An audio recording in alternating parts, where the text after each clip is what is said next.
Olá, boa tarde, seja muito bem-vindo. Eu sou Tabata Porte, te faço companhia neste sábado e, claro, eu trago os assuntos que estão em destaque neste 25 de maio.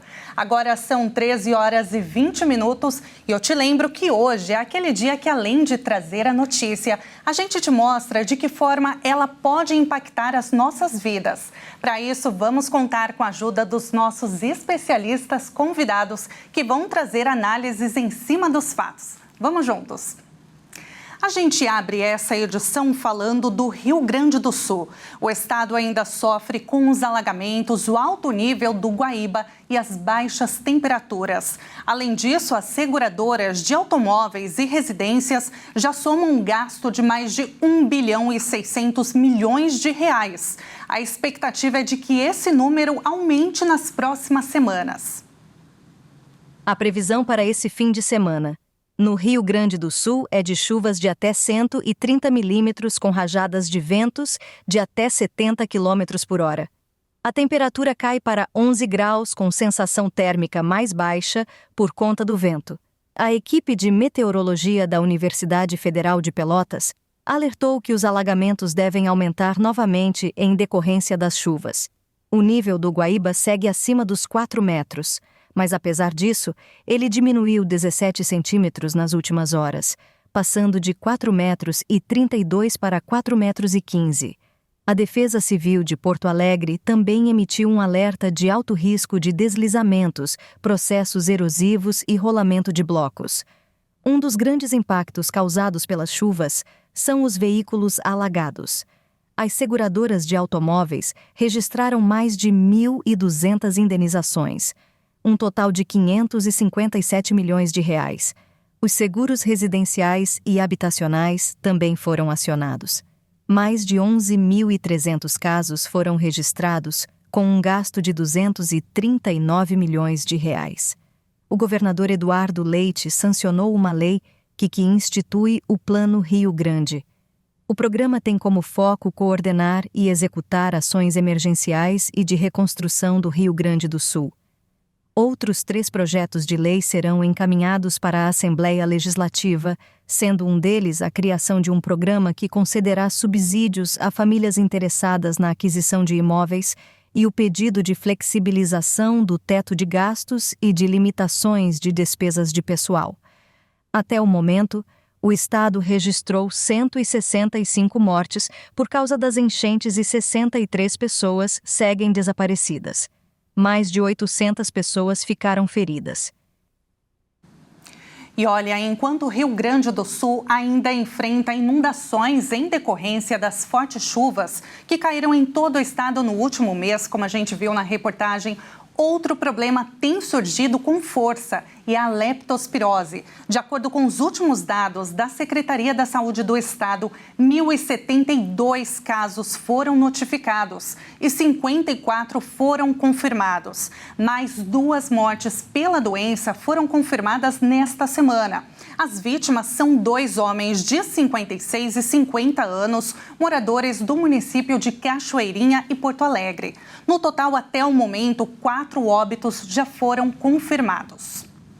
E para falar sobre esse assunto que tem gerado muita preocupação entre a população e as autoridades, nós vamos conversar agora ao vivo com a doutora Lúcia Awad, que é imunologista. Doutora, muito boa tarde. Eu acho que eu falei o seu nome correto, né? Muito obrigada pela sua participação, viu? Obrigada, boa tarde a todos. É um prazer estar aqui com vocês. Prazer é todo nosso. Doutora, a gente começa então falando sobre a doença, a leptospirose, e eu queria que a senhora dissesse para a gente como que essa doença ela é transmitida e quais os sintomas. Então, a leptospirose ela é causada por uma bactéria transmitida a partir do contato com a urina de animais, principalmente ratos. A contaminação ela pode acontecer através da pele, um contato prolongado com a água, quando há também lesões como cortes, arranhaduras, através das mucosas e geralmente em áreas úmidas, como os olhos, nariz e boca. A fase inicial da doença ela se inicia com o aparecimento repentino de febre, muitas vezes é acompanhada com dor de cabeça, cabeça, dores musculares, sendo na maioria das vezes muito difícil o diagnóstico, porque ela se assemelha aos sintomas de gripe. Então, aproximadamente 15% dos pacientes, a doença progride para a forma tardia. E aí apresenta manifestações mais graves e potencialmente fatais. E a forma mais clássica da leptospirose, que é chamada de forma grave, ou também conhecida como síndrome de Well, ela é caracterizada pela presença de icterícia, né, acúmulo de bilirrubina, né, nos olhos, os olhos começam a aparecer meio amarelados, insuficiência renal e hemorragias. Quando começa a apresentar sintomas hemorrágicos, né, que é consequência de sangramentos, as pessoas devem procurar imediatamente atendimento médico, tá? Então, em contato com a água contaminada, as pessoas devem procurar orientações, inclusive tratamento profilático, principalmente para aquelas pessoas que tiveram contato direto com a água contaminada, as né, os voluntários, os médicos, porque é muito importante tratar antecipadamente antes que a doença evolua. Doutora, a gente está com um probleminha na conexão, mas deu para entender bem o que a senhora falou. Eu queria que a senhora explicasse para a gente, no comecinho dos sintomas, a pessoa ela deve já buscar atendimento médico, né? E uma outra dúvida, o paciente ele pode se automedicar? Tem algum remédio na farmácia que a pessoa já pode fazer o uso? A Sociedade Brasileira de Infectologia ela soltou uma nota mencionando o uso profilático de antibiótico, como a azitromicina, por exemplo, para as pessoas que tiveram contato direto com a água contaminada. Mas é importante sempre procurar um atendimento médico, o posto de saúde mais próximo, para receber esses antibióticos, né? Porque o mais importante é tratar preventivamente do que simplesmente achar que é um sintoma de gripe, achar que é um estado gripal e depois a doença evoluir para a forma mais grave. Com certeza. E, doutora, uma outra dúvida, né? A doença, ela avança para óbito por falta de tratamento ou condições do paciente pode influenciar o desenvolvimento, o agravamento da doença? Obviamente que as condições do paciente, elas são importantes. Pessoas que estão bem de saúde, que não apresentam doenças crônicas como diabetes, hipertensão ou doenças autoimunes com queda da imunidade, essas pessoas, de certa forma, estão mais protegidas. Aquelas mais vulneráveis devem sim procurar atendimento médico justamente para receber esse tratamento de forma profilática. Mesmo as pessoas que tiveram contato direto com a água e que apresentam arranhaduras, feridas, e essas feridas e a mucosa teve contato com a água, é importante procurar uma orientação médica para que o tratamento seja feito o mais rápido possível para que a doença não evolua. E para finalizar, doutora, existe vacina contra a doença, a leptospirose ou uma outra forma de prevenção? Olha, a forma de prevenção, a melhor forma é usar roupas apropriadas de proteção, emborrachadas, botas, luvas, máscaras.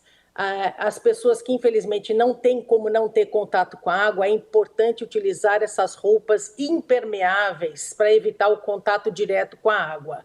Uma outra maneira de prevenção é ferver a água antes de administrá-la ou mesmo na lavagem dos alimentos. Adicionar, por exemplo, um copo de água sanitária para 20 litros de água para lavagem de locais dentro da residências, de materiais, de móveis, utensílios. É importante usar a água sanitária nessa proporção de 2,5% para que ocorra desinfecção do local, né? E também as pessoas devem procurar o posto de saúde mais próximo para receber as vacinas. Por exemplo, pessoas que tiveram contato com pedaços de metais, receber a vacina contra a raiva, por exemplo, contra a mordedura de animais. A vacina da raiva é importante, vacina de tétano também é importante, as pessoas que tiveram contato ou tiveram esse tipo de situação. Vacina de tétano, raiva, Covid, a vacina de Covid também é importante, a vacina contra a gripe. Por quê? Porque as pessoas estão com as roupas úmidas, ficaram muito tempo nessa situação de umidade, de resfriamento, as temperaturas estão baixas, então é importante receber as vacinas de Covid e de gripe, que já está disponível dentro do calendário vacinal, e também procurar o posto de saúde, o site do Ministério da Saúde, aonde ele indica vacinas contra tétano, raiva, a tríplice e outras doenças. Perfeito. Doutora Lúcia Awad, imunologista, a gente acabou de conversar com ela e ela tirou todas as nossas dúvidas sobre essa doença que tem gerado muita preocupação no Rio Grande do Sul. Doutora, muito obrigada pela sua participação, viu? Obrigada a vocês, uma boa tarde. Boa tarde. Agora eu quero te fazer uma pergunta, olha só, você dorme bem? A Associação Brasileira do Sono indica que 73 milhões de pessoas sofrem com insônia no país. São brasileiros que têm dificuldade em adormecer, manter o sono durante a noite ou acordar cedo demais também pode ser um problema. E isso pode ter um impacto muito grande, gente, na qualidade de vida e no bem-estar. Vamos ver na reportagem. Cansaço, dificuldade de concentração, falta de memória e oscilações de humor são algumas das consequências de noites mal dormidas. Mas não param por aí. A falta de sono também é causa de acidentes de trabalho e de trânsito. A quantidade de horas de sono necessárias por noite é individual e variável. A recomendação da Fundação Nacional do Sono, instituição norte-americana, é de 7 a 9 horas para adultos. No entanto, os brasileiros têm dormido, em média, 6 a 4 horas, segundo a Associação Brasileira do Sono. A insônia pode ser causada por diversos fatores, como dívidas, ansiedade e traumas. A tragédia climática que acontece no Rio Grande do Sul e toda a destruição provocada em cidades inteiras estão deixando consequências não visíveis, mas nem por isso menos traumáticas. Diante do drama vivido pelo povo gaúcho, os efeitos na saúde mental são enormes e, como consequência, afetam o sono. Enquanto adormecido, o corpo realiza funções reparadoras fundamentais, como o crescimento muscular e a síntese de proteínas. Estudos mostram que o sono de boa qualidade reduz a incidência de doenças cardiovasculares, neurodegenerativas e diabetes, contribui para a adequada liberação de hormônios e manutenção do peso saudável, atenua o estresse e fortalece o sistema imunológico. Realmente é alarmante, né, gente? Olha só, de 15% a 25% das vítimas da tragédia poderão sofrer algum tipo de transtorno mental. Lidar com a dor de perder alguém, a casa, o trabalho, a história de uma vida torna essas pessoas, que nós vimos na reportagem no Rio Grande do Sul, mais vulneráveis emocional e psicologicamente. Para aliviar os efeitos do trauma, alguns acabam fazendo o uso de medicamentos para reduzir as oscilações de humor, por exemplo, e também conseguir dormir no meio da tragédia. Para entender mais sobre esse assunto, vamos conversar agora ao vivo com um coordenador de psiquiatria do Hospital estamos na linha, desculpa? Hospital Albert Sabin. Sim. Doutor Marcel, muito obrigada, viu, pela sua participação. Uma boa tarde para o senhor. Uma ótima tarde para todos nós. Doutor, o trauma, ele realmente pode ter um impacto significativo na qualidade do sono? Explica para a gente. Com toda certeza, com toda certeza. Existem vários fatores, né, que acabam interferindo bastante na qualidade do sono, e o trauma não deixa de ser um dos estímulos que nós temos que pode realmente fazer com que a pessoa pense muito aquilo, vivencie muito mais aquilo, se cobre muito mais de como poderia ter feito diferente, de como que poderia ter feito para evitar esse trauma e tudo mais. Então, existem vários fatores que acabam interferindo nisso, mas a parte hormonal, inclusive, pode também interferir nesse sentido, da parte do trauma por si só. Porque o trauma, ele vai alterar níveis de cortisol, do estresse pós-traumático, por exemplo, nós temos níveis de cortisol baixos, que deveriam não ser baixos em relação a isso, ou normais, mas não altos, apesar de um grande estresse que aconteceu. E existem desregulações do corpo que afetam, inclusive, o nosso funcionamento a partir do eixo hipotálamo, hipófise, adrenal. E, doutor, existem diferentes tipos de insônia causada pelo trauma? O que podemos fazer, então, para melhorar a qualidade do sono, mesmo após passarmos por experiências traumáticas, as pessoas do estado gaúcho, como a gente viu? Sim. Deixa eu ver que, assim, uma coisa é o trauma intenso, né? Pensando nas pessoas que fazem parte da tragédia do Rio Grande do Sul. E outra coisa é um trauma mais leve, alguém que te dispensou do trabalho, que é bem diferente disso que eu vou falar agora. Estamos focando no Rio Grande do Sul. Sim, existem várias consequências que podem vir a cursar disso e pode envolver tanto a parte da perda de familiares, quanto, ao mesmo tempo, ter visto a morte de perto, né, de alguém, ou vivenciado uma violência extrema, ou, querendo ou não, uma doença muito severa que chegou próximo da morte. Existem diversas variedades, né, de consequências que um trauma desse pode fazer, fora tudo que a pessoa perdeu, fora a vida que a pessoa construiu. Então, quando nós vamos falar de um estresse pós-traumático, né, uma reação aguda ao estresse, se for de 3 dias a um mês, e se for mais de um mês um transtorno de estresse pós-traumático, nós vamos falar de um choque muito grande que a pessoa vivenciou, né, que envolva principalmente um risco de morte, uma experiência ligada com a morte, né? Ou uma ameaça muito grande, uma violência muito grande que está junto disso. Também entra nos critérios a parte de violência sexual, que não convém tanto nesse caso. Mas sim, existem várias questões relacionadas com isso e vários tipos de traumas que podem vivenciar e fazer parte disso e que acabam influenciando com toda certeza o sono e a revivência, né, das experiências que podem ter acontecido nesse momento. E aí, doutor, quais são os recursos, então, os tratamentos da insônia pós-trauma? Existe? Tem como curar? Com toda certeza existe tratamento, né? Uma coisa que na psiquiatria nós não gostamos muito de falar é cura por si só. Nós falamos muito mais da remissão, do paciente não ter mais sintomas independentemente disso. Ou seja, o paciente pode não ter mais sintomas, não sofrer mais nada em relação a isso, mas nós não falamos que isso não pode voltar um dia. Então sim, existem diversos tratamentos, tanto voltados para o transtorno de estresse pós-traumático, quanto voltados para a insônia por si só. Em termos de insônia, o principal que nós temos para cuidar da insônia consiste na higiene do sono, que seriam medidas específicas que poderiam ser passadas para que a pessoa tenha um sono melhor e crie uma rotina relacionada com sono, tanto na hora de acordar quanto na hora de dormir. E faça diversas coisas, como, por exemplo, evitar cafeína a partir de mais ou menos umas 3 horas da tarde, 2 horas da tarde.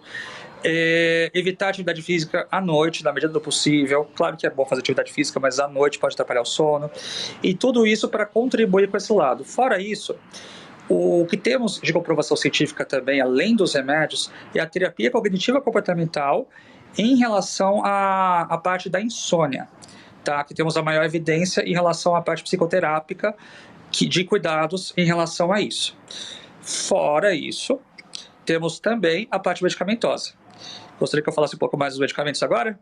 Sim, eu ia até perguntar para o senhor, né, emendar nessa pergunta, nessa resposta, aliás, e perguntar sobre remédios. Se existem remédios que tratam a insônia.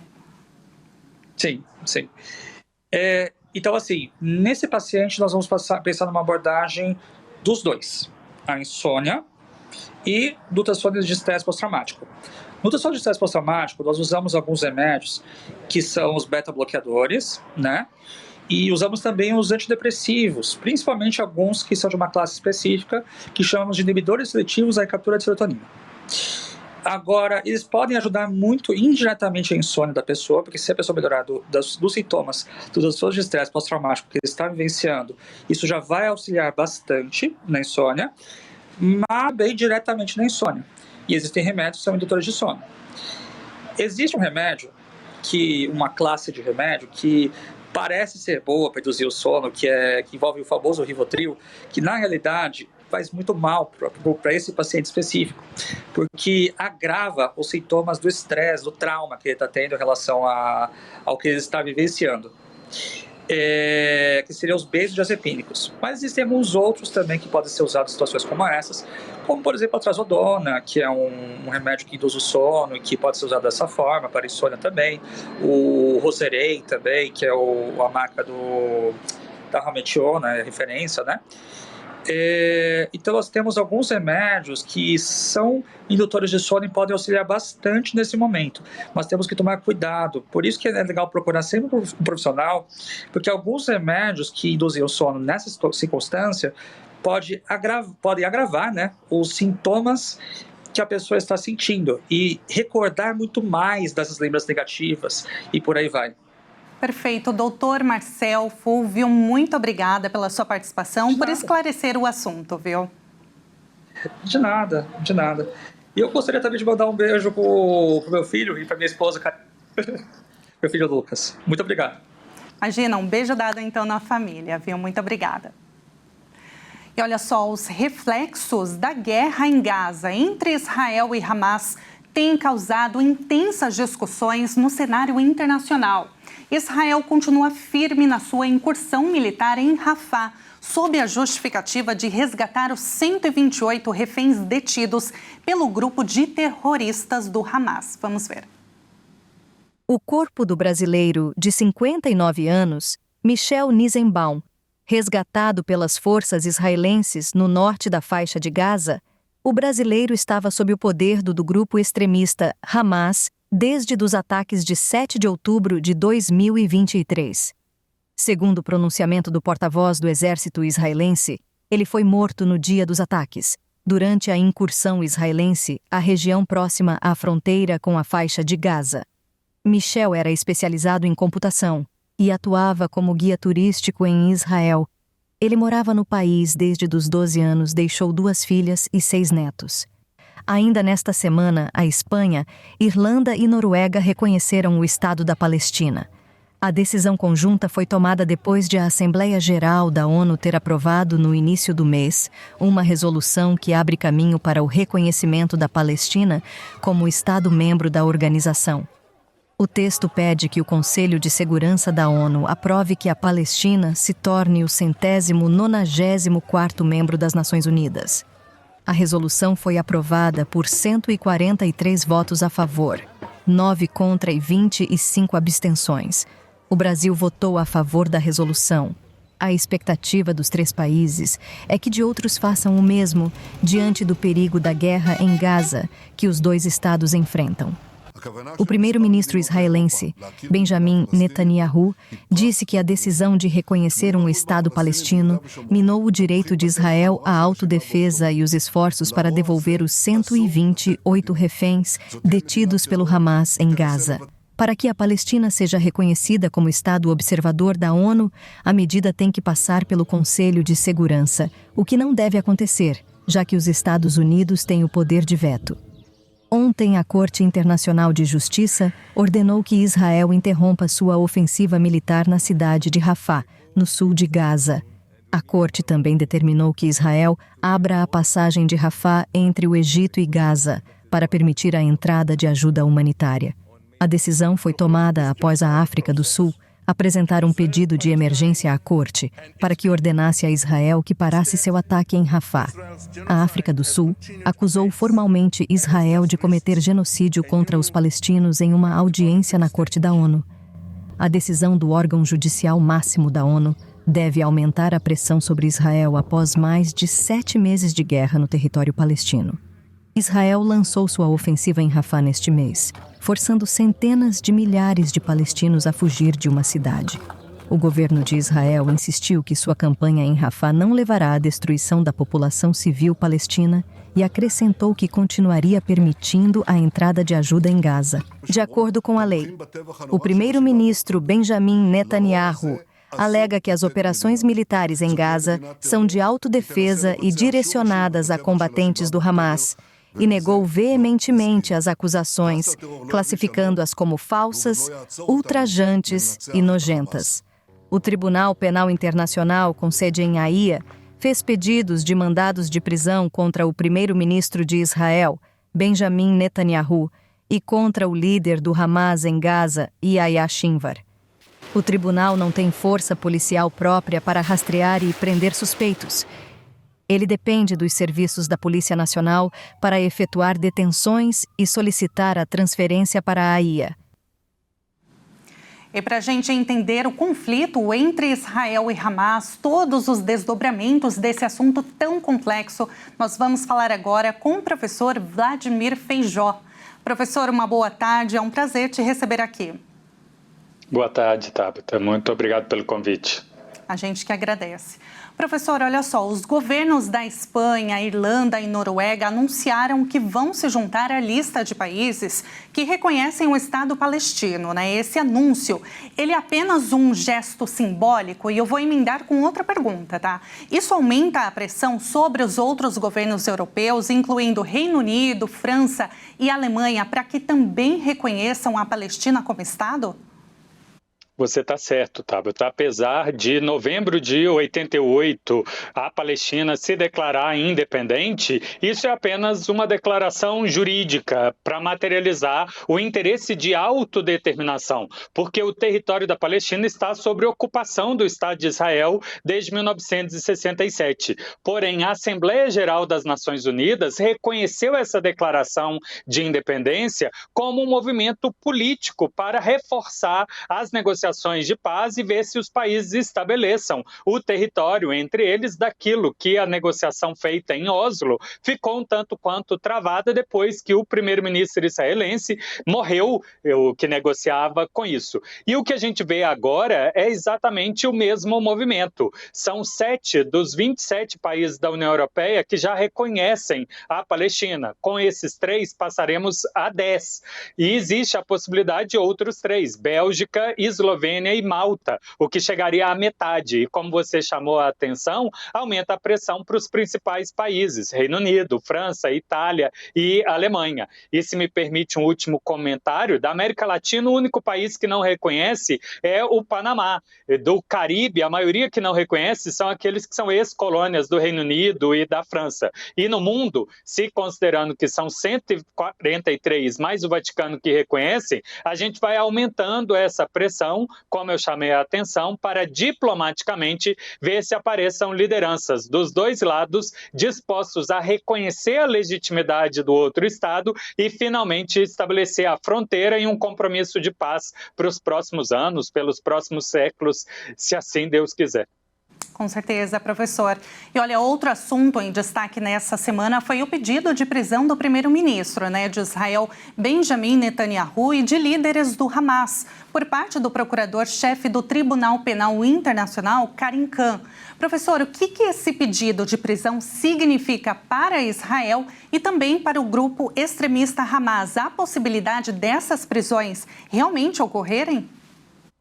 Na prática, Tabata, o Tribunal Penal Internacional ele tem jurisdição subsidiária. Seguindo os princípios do direito, deve o país onde o crime aconteceu ter prioridade para julgar, não sendo este o país da nacionalidade do acusado. E não existindo interesse ou incapacidade de fazer um julgamento que respeite o contraditório, ampla defesa e todos os valores dos direitos humanos, aí nasce para o tribunal a possibilidade de julgar.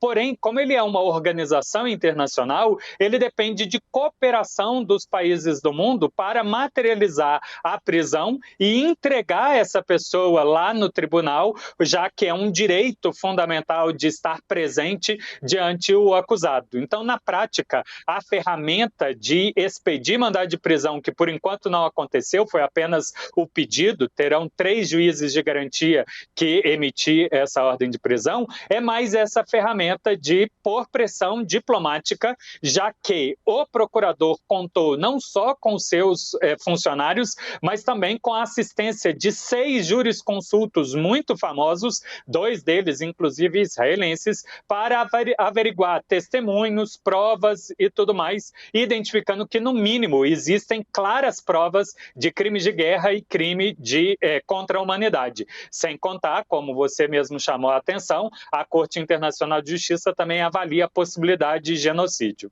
Sim. E após esse pedido, então, de prisão do Tribunal de Haia, como que fica, professora, a popularidade e também, né, a imagem do primeiro-ministro israelense? Nós podemos dizer que Israel está dividida? Pois é, do lado da comunidade internacional, isso reforça o pedido para que os israelenses rejulguem a sua posição e parem de simplesmente usar o argumento somos o exército mais moral, jamais podemos fazer erro. Por mais que tenha boas intenções, erros podem ter acontecido, não podemos desconsiderar também pessoas que corrompam e que estejam intencionalmente praticando ilícitos. Se o primeiro-ministro e o ministro de guerra não têm esse interesse, que se apresentem e defendam. Internamente de Israel, eu sinto dizer que essa ordem de prisão, caso seja expedida, só vai reforçar a sensação interna, um discurso histórico de que o povo judeu é incompreendido, perseguido e que não tem direito de existir. Algo que eu não comungo com essa ideia, como eu chamei a atenção, por mais que exista boa vontade, as pessoas podem ser julgadas pelos seus atos, pelas suas falas e pelas suas intenções, e infelizmente movimentos e falas feitas desde 7 de outubro justificam a suspeita de estarem praticando, sim, abusos ao direito internacional, a configurar minimamente crime de guerra, mas podendo também chegar a outros tipos penais. Professora, a gente está com pouco tempo, mas assim, antes de terminar, eu queria fazer uma última pergunta, bem resumidamente, se possível. Quais são os pontos que ainda separam Israel e Hamas nas negociações por cessar fogo em Gaza?